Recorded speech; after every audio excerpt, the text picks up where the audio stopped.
Hello, what's good, audience? Welcome back to DomiNations with Christopher. We are over here in boot camp, and this is a long-awaited video in regard to standard troop configurations. I do apologize for that. This is the troop configuration if your Gunpowder have 95 troop spaces, and you want to be able to go ahead and start 5-starring. What I'm going to go over here today is this is the configuration that I recommend, that I suggest, and we'll walk through the various troops and their purpose. That's it. That's all. That's what we're doing, so let's get to it. We have got our halberdier. They're going to be called different things too. You need to make note of that. Look at where they're positioned on my screen. They might be called different things, and I'll go over the standard terminology. These are footies. These are your foot soldiers. They're melee troops. They're best for cleanup and distracting mortars if necessary. I recommend going with 4 of those bad boys. That's enough to take down a Gunpowder archer tower. Yeomanry. These are best served for killing spawned troops, such as things that pop out of garrisons or stables. You'll see that they do an excessive amount of damage per second against defenders. They keep your stuff moving forward so they don't get hung up on all of the troops. My suggested number, 23. We're skipping over heavy cavalry raiders because I don't use them. You don't want to use them either in yours. Lancers. These are your heavies. If anybody's ever referred to a fodder catcher or a heavy, this is it.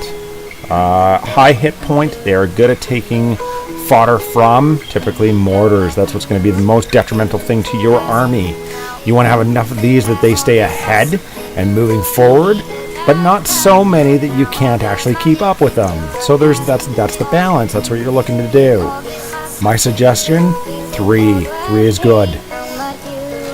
Supply trucks, or supply wagons as they were in the Gunpowder age. These are going to heal your troops up, so that when you rally, they all come together, they get healed up, and they carry on through. Recommended, 2. Bombards.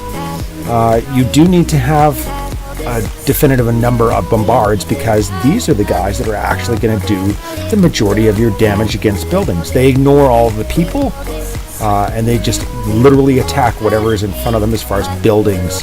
430 DPS.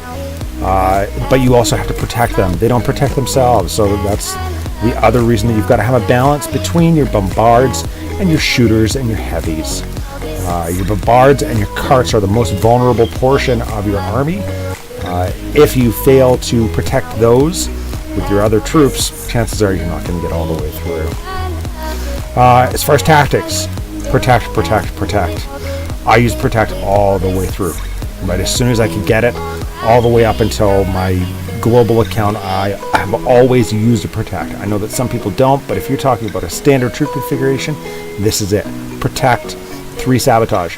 And sabotage is difficult to get used to. If you're one of the people that actually appreciates using, or you have in the past used the demolition, it's hard to get used to that.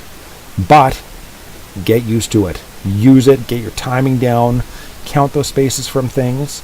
Let me know if you disagree or agree with this in the comment section, obviously down below. And as always, keep your sticks on the ice. Have a good time.